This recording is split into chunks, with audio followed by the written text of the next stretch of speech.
Con Sergio Festa avevamo detto all'inizio deve essere una gara perfetta, ma qualcosa non ha funzionato, Sergio.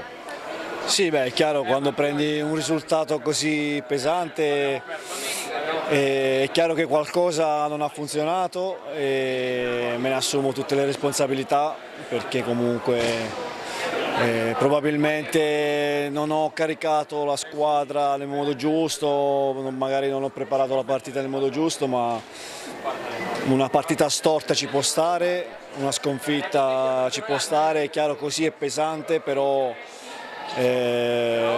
diciamo che dovevamo perderla una, l'abbiamo fatto in grande stile e lavoreremo chiaramente sulle cose che possiamo migliorare, sulle cose che abbiamo sbagliato, ma una partita storta può capitare a tutti.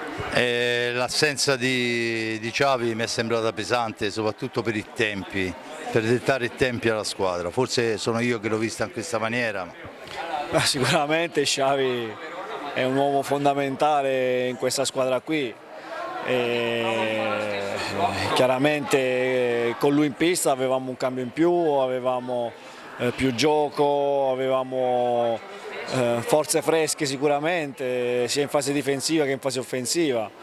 Però non può essere un alibi solo l'assenza di Xavi, perché comunque la squadra ha dimostrato tante volte con le varie assenze di giocare sempre in una maniera equilibrata. Stasera non siamo stati equilibrati, non siamo stati intelligenti in alcune situazioni, probabilmente avevamo anche un po' di energie nervose scariche, ma ripeto, una partita storta ci può stare, dispiace farlo in questo modo, con questo risultato, però niente, chiediamo scusa a chi ci ha seguito, alla società, perché sono sempre risultati negativi che fanno male, però bisogna anche saper accettare a volte il verdetto, capire cosa si può fare meglio e sicuramente ora dobbiamo solo ricaricare le energie e pensare a domenica.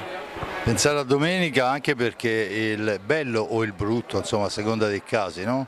Del playoff è che 7-0, 1-0 non cambia nulla, cioè sempre un punto è, perciò anche una vittoria di misura vale quanto un 7-0 subito stasera.